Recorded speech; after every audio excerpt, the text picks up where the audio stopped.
Good morning dear student.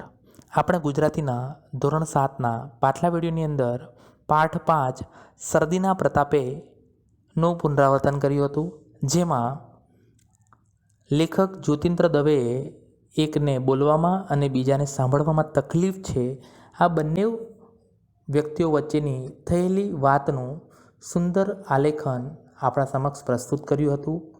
આપણે આ પાઠનું પરીક્ષાલક્ષી પુનરાવર્તન છે, પાઠની જે સમજૂતી છે એ આપણે પાછલા વિડીયોમાં જોઈ ગયા છીએ અને આ પાઠની સમજૂતીને વ્યવસ્થિત રીતે આપણે સમજી ચૂક્યા છીએ.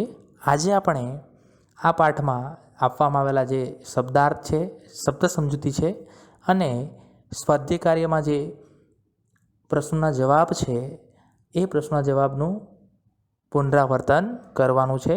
તો આપણે જોઈએ પાઠ 5 શરદીના પ્રતાપે નું સ્વાધ્યાય કાર્ય અને શબ્દાર્થ. ડિયર સ્ટુડન્ટ, સૌથી પહેલાં આપણે પાઠમાં આપવામાં આવેલા જે શબ્દાર્થ છે એ શબ્દાર્થની શબ્દ સમજૂતી મેળવીશું. અહીંયા આપણે પાઠની અંદર કેટલાક શબ્દોની સમજ મેળવી હતી અને એ શબ્દોની સમજૂતી આપણે અહીં ઘડી મેળવવાની છે.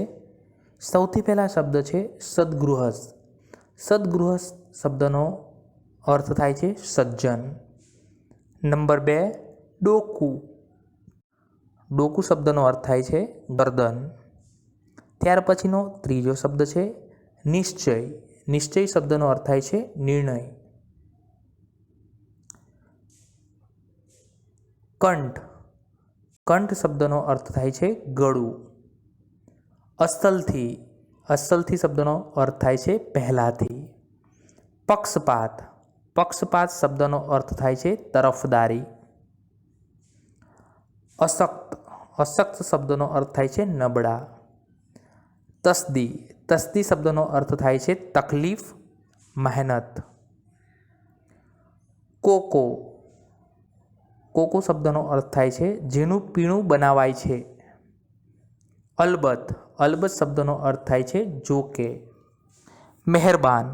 મહેરબાન શબ્દનો અર્થ થાય છે હિત તેમજ ભલું ઈચ્છનાર અને કરનાર. તો ડિયર સ્ટુડન્ટ, આપણે સૌથી પહેલાં આ પાઠના જે શબ્દો છે જેની સમજૂતી, શબ્દ સમજૂતી આપણે મેળવી. હવે આપણે જે આ પાઠને અંદર આપવામાં આવેલું જે સ્વાધ્યાય કાર્ય છે એ સ્વાધ્યાય કાર્યમાં જે પ્રશ્નોના જવાબ છે એની વાત કરીશું. એનું પરીક્ષાલક્ષી જે પુનરાવર્તન છે એ કરીશું. તો જોઈએ આપણે ત્યાર પછીની એક્સરસાઇઝ. ડિયર સ્ટુડન્ટ, અગાઉ આપણે આ પાઠની જે PDF ફાઇલ છે એ તમને અગાઉ મોકલી આપવામાં આવી હતી અને એમાં જે આપવામાં આવેલા જે પ્રશ્નોના જવાબ છે એ પણ તમને મોકલી આપવામાં આવ્યા હતા. આપણે ફક્ત આ પાઠની જે એક્સરસાઇઝ છે એનું પરીક્ષાલક્ષી પુનરાવર્તન કરવાનું છે, એટલે મેં અહીંયા ફક્ત પ્રશ્નો જ લીધા છે અને પ્રશ્નોને કઈ રીતે લખી શકાય એ હું તમને મૌખિક રીતે સમજાવીશ. તો સ્વાધ્યાય કાર્યની અંદર સૌથી પહેલાં પહેલી એક્સરસાઇઝ છે. સૌથી પહેલાં પહેલી એક્સરસાઇઝ છે નીચેના દરેક પ્રશ્નોનો ઉત્તર એક એક વાક્યમાં લખો. પ્રશ્ન નંબર 1 છે ગળે પડવાની ટેવ કઈ બીમારીને વધારે હોય છે? તો ડિયર સ્ટુડન્ટ, તમને આ પ્રશ્નનો જવાબ ખબર જ હશે. લેખક જણાવે છે કે પાઠમાં અગાઉ આપણે જોયું હતું, પાઠની સમજૂતી મેળવી હતી ત્યારે, તો એમાં લેખક જણાવે છે કે ગળે પડવાની ટેવ બીજી બધી બીમારીઓ કરતાં કઈ બીમારીને વધારે છે? શરદીને. લેખકે આવું આપણને પાઠની જે પ્રસ્તુતિ થઈ હતી ત્યારે આપણને આ ગળે પડવાની ટેવ બીજી બધી બીમારી કરતાં શરદીને વધારે હોય છે એ વાત એમને અગાઉ આપણને પહેલાં જ પાઠની પ્રસ્તુતિ વખતે જ એમને જણાવી હતી. તો પ્રશ્નનો જવાબ છે એ પ્રશ્નનો જવાબ આપણે આ પ્રશ્ન નંબર 1 છે એક એક વાક્યમાં ઉત્તર લખો. એનો પ્રશ્ન નંબર જે 1 છે ગળે પડવાની ટેવ કઈ બીમારીને વધારે હોય છે, તો એ પ્રશ્નનો જવાબ આપણે આ રીતે લખી શકીએ, ગળે પડવાની ટેવ શરદીની બીમારીને વધારે હોય છે. ત્યાર પછી પ્રશ્ન નંબર 2 છે, લેખકને સદગૃહસ્થ આવકાર આપતા કયું વાક્ય બોલે છે? એટલે કે લેખક જ્યારે સદગૃહસ્થના ઘરે જાય છે ત્યારે સદગૃહસ્થ એમને આવકાર આપતા કયું વાક્ય બોલે છે? તો ડિયર સ્ટુડન્ટ, આ પ્રશ્નનો જવાબ પણ તમને આવડતો જ હશે. તો જ્યારે લેખક સદગૃહસ્થના ઘરે જાય છે ત્યારે સદગૃહસ્થ કહે છે, ઓહો, આજ કંઈ આ તરફ કેમ, તબિયત તો સારી છે ને?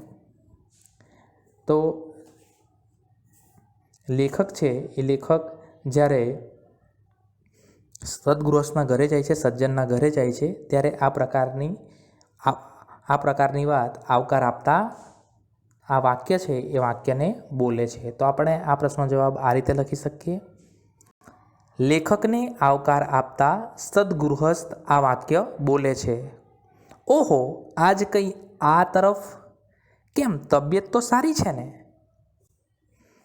તો આપણે આ રીતે પ્રશ્ન નંબર 2, લેખકને સદગૃહસ્થ આવકાર આપતા કયું વાક્ય બોલે છે, એનો જવાબ આ રીતે આપણે લખી શકીએ છીએ. ત્યાર પછીનો પ્રશ્ન છે પ્રશ્ન નંબર 3.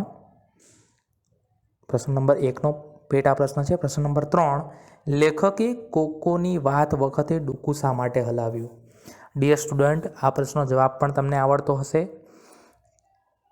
કે જ્યારે લેખક સદગૃહસ્થના ઘરે જાય છે ત્યારે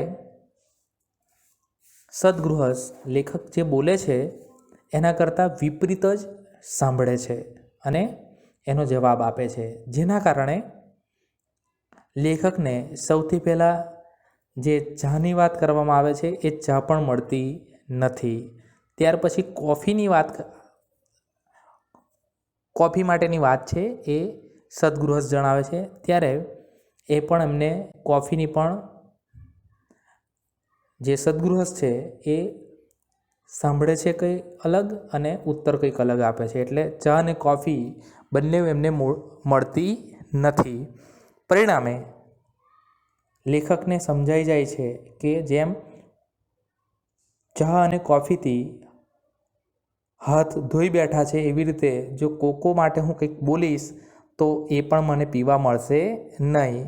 એટલે એમને ખ્યાલ આવી જાય છે કે હવે ફક્ત સંકેત દ્વારા જ આપણું કામ ચલાવવું પડશે. એટલે લેખક કોકોની વાત થતાં ડોકું હલાવીને પોતાની પરવાનગી છે એ કોકો માટે આપે છે. તો આપણે આ પ્રશ્નનો જવાબ આ રીતે લખી શકીએ, લેખકે કોકોની વાત વખતે ડોકું હલાવ્યું કારણ કે જો પોતે મોઢેથી બોલશે તો ચા અને કોફીની જેમ કોકો પણ ગુમાવી બેસશે કાં તો ગુમાવશે. તો આ રીતે આપણે પ્રશ્ન નંબર 3 છે, પ્રશ્ન નંબર 1નો પેટા પ્રશ્ન 3, લેખકે કોકોની વાત વખતે ડોકું શા માટે હલાવ્યું? તો એના ઉત્તરની અંદર આપણે આ ઉત્તર લખી શકીએ, લેખકે કોકોની વાત વખતે ડોકું હલાવ્યું કારણ કે જો પોતે મોઢેથી બોલશે તો ચા અને કોફીના જેમ કોકો પણ ગુમાવશે. એટલે સંકેત દ્વારા પોતાની મંજૂરી છે એ આપે છે. તો ડિયર સ્ટુડન્ટ, આ રીતે આપણે આ પ્રશ્ન નંબર 1નો પેટા પ્રશ્ન 3 છે એ પ્રશ્નનો જવાબ આપણે આ રીતે લખી શકીએ છીએ, આ રીતે જવાબ આપી શકીએ છીએ. ત્યાર પછી બીજા નંબરની એક્સરસાઇઝ છે, નીચેના પ્રશ્નોના ઉત્તર લખો. એમાં પ્રશ્ન નંબર 2નો પેટા પ્રશ્ન 1 છે, લેખકને પેલા સજ્જન વિશેની કઈ વાતની ખબર નહોતી? એટલે લેખક છે એક સજ્જનને કોઈ કામ અંગે મળવા જવાના હતા. આ પ્રશ્નનો જવાબ છે એ આપણે આ રીતે લખી શકીએ છીએ કે કોઈ કામ અંગે પેલા સજ્જનને મળવા જવાના હતા. એટલે સજ્જનની બધી જ ઇન્દ્રિયો કામ કરતી હતી, પરંતુ એક ઇન્દ્રિય કામ નથી કરતી અને એ ઇન્દ્રિય છે સાંભળવાની શક્તિ. એમના જે કાન છે એ કાન ઓછું સાંભળતા હતા, એટલે એમને સાંભળવામાં તકલીફ હતી. આ વાતની લેખકને જાણ હતી નહીં. એટલે ડિયર સ્ટુડન્ટ, આપણે આ પ્રશ્નનો જવાબ કેવી રીતે લખી શકીએ? તો આ પ્રશ્નનો જવાબ આપણે આ રીતે લખી શકીએ, લેખકને એ વાતની ખબર ન હતી કે પેલો સજ્જન એટલે કે જે સજ્જનને મળવા જવાના હતા એ પેલા સજ્જનની બધી જ ઇન્દ્રિયો કામ કરતાં કાન ઓછું કામ કરે છે એ વાતની એમને ખબર ન હતી. એટલે આપણે આ પ્રશ્નનો જવાબ આપણે આ રીતે લખી શકીએ. લેખકને એ વાતની ખબર ન હતી કે પેલા સજ્જનની બધી ઇન્દ્રિયો કરતાં કાન ઓછું કામ કરે છે. આપણે પ્રશ્ન નંબર 2નો પેટા પ્રશ્ન 1 છે એ પ્રશ્નનો જવાબ આપણે આ રીતે લખી શકીએ છીએ. ત્યાર પછી પ્રશ્ન નંબર 2નો પેટા પ્રશ્ન 2 છે. લેખક સજ્જનને મળ્યા તે વખતની બંનેની સ્થિતિ કેવી હતી? હવે લેખક જ્યારે સજ્જનને મળવા જાય છે તો એ સમયે સજ્જન અને લેખક બંનેની સ્થિતિ કેવી હતી? એટલે લેખક છે એ લેખક સજ્જનને મળ્યા ત્યારે લેખકનો જે અવાજ છે એ ઊંડો ઉતરી ગયો હતો, એટલે કે બેસી ગયો હતો શરદીના કારણે, અને સજ્જનના કાન શરદીના લીધે ખૂબ જ અશક્ત બન્યા હતા. એટલે સજ્જનને જે મળવા જવાના હતા એ સજ્જનના કાન છે એ શરદીના લીધે કેવા થઈ ગયા હતા? અશક્ત એટલે કે નબળા. તો આપણે આ પ્રશ્ન નંબર 2નો પેટા પ્રશ્ન 2 છે એનો જવાબ આપણે આ રીતે લખી શકીએ છીએ કે લેખક સજ્જનને મળ્યા ત્યારે લેખકનો અવાજ ઠેઠ ઊંડો ઉતરી ગયો હતો અને સજ્જનના કાન શરદીના લીધે ખૂબ જ અશક્ત બન્યા હતા. એટલે જે સજ્જન હતા એ સજ્જનને સાંભળવામાં તકલીફ હતી અને લેખકને શરદી થઈ હતી એના કારણે એમનો જે અવાજ છે એ અવાજ બેસી ગયો હતો. આ પ્રકારની સ્થિતિ લેખક અને સજ્જનની હતી. આ રીતે ડિયર સ્ટુડન્ટ આપણે પ્રશ્ન નંબર 2નો જે પેટા પ્રશ્ન 2 છે એનો જવાબ આ રીતે લખી શકીએ છીએ. ત્યાર પછી પ્રશ્ન નંબર 3 છે. સજ્જનને સમજવામાં કંઈક ભૂલ કરી છે તેવું લેખકને ક્યારે લાગ્યું? ડિયર સ્ટુડન્ટ આ પ્રશ્નનો જવાબ પણ તમને આવડતો હશે. તો જ્યારે લેખક સજ્જનને મળે છે ત્યારે તેઓ લેખકને પ્રશ્ન પૂછે છે, કેમ તબિયત તો સારી છે ને? જવાબમાં લેખક કહે છે જરા શરદી થઈ છે. ત્યારે સજ્જનને સમજવામાં ભૂલ થાય છે. શું કહે છે? જવાબમાં લેખક કહે છે જરા શરદી. ત્યારે સજ્જન સમજવામાં ભૂલ થાય છે અને સજ્જન લેખકને શું કહે છે? મને શરદી થઈ છે એમ તમને કોણે કહ્યું? આ પ્રકારના જવાબ પરથી લેખકને લાગે છે કે સજ્જનને સમજવામાં ભૂલ થઈ છે. જ્યારે લેખકને આવકાર આપતા જે સદગૃહસ્થ છે એ સદગૃહસ્થ ઓહો આજ કંઈ આ તરફ કેમ તબિયત તો સારી છે ને? ત્યારે લેખક એના પ્રત્યુત્તરમાં શું કહે છે? આપનું જરા કામ હતું, તબિયત મજામાં છે, જરા શરદી થઈ છે, બાકી બીજી બધી રીતે કુશળ છું. ત્યારે પેલા સદગૃહસ્થ છે એ કહે છે, સજ્જન છે એ કહે છે મને શરદી થઈ છે એમ તમને કોણે કહ્યું? એ તો જરા નહીં જેવા સળેખમ અને ઉધરસ થયા છે. આ રીતે લેખકને પ્રત્યુત્તર મળતા લેખકને સમજાય છે કે અમને સજ્જનને સાંભળવામાં સમજવામાં કંઈક ભૂલ થઈ છે. ડિયર સ્ટુડન્ટ આપણે આ પ્રશ્ન નંબર 2નો પેટા પ્રશ્ન 3 છે એનો જવાબ આપણે આ રીતે લખી શકીએ. લેખક જ્યારે સજ્જનને મળે છે ત્યારે તેઓ લેખકને પૂછે છે કેમ તબિયત તો સારી છે ને? જવાબમાં લેખક કહે છે કે જરા શરદી થઈ છે. ત્યારે સજ્જનને સમજવામાં ભૂલ થાય છે. સજ્જન લેખકને કહે છે કે મને શરદી થઈ છે એમ તમને કોણે કહ્યું?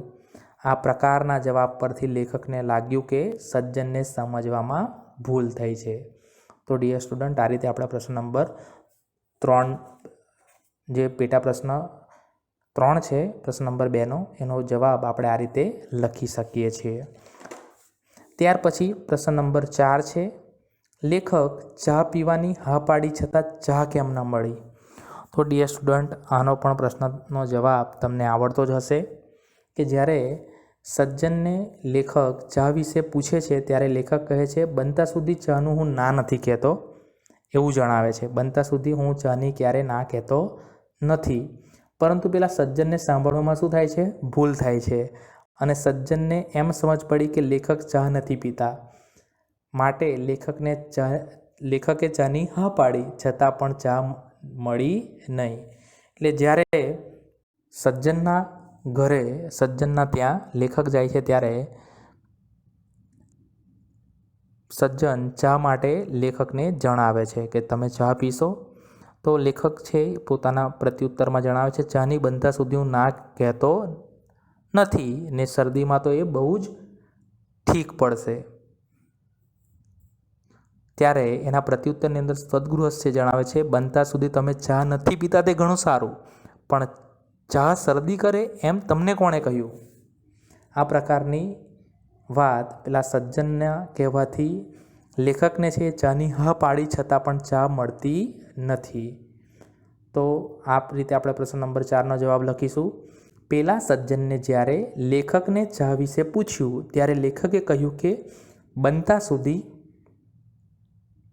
હું ચાની ના કહેતો નથી, પરંતુ પેલા સજ્જનને સાંભળવામાં ભૂલ કરી.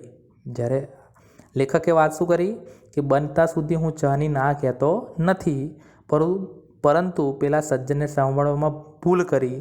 સજ્જનને એમ સમજ પડી કે લેખક ચા નથી પીતા, માટે લેખકે ચાની હા પાડી છતાં ચા ન મળી. તો ડિયર સ્ટુડન્ટ, આપણે આ રીતે જે પ્રશ્ન પાઠ 5 છે એના પ્રશ્ન નંબર 1 અને પ્રશ્ન નંબર 2ના જે પ્રશ્નોના જવાબ છે એ આપણે આ રીતે લખી શકીએ છીએ. સ્વાધ્યાય કાર્યની અંદર જે આપવામાં આવેલા પ્રશ્ન નંબર 1 અને પ્રશ્ન નંબર 2ના જે બધા પેટા પ્રશ્નો છે એના પ્રશ્નોના જવાબ આપણે આ રીતે લખી શકીએ છીએ. ડિયર સ્ટુડન્ટ, તમને જો આ પુનરાવર્તનની અંદર સમજ ન પડી હોય તો તમે કમેન્ટ બોક્સમાં લખી શકો છો. આજના માટે આટલું જ. આભાર.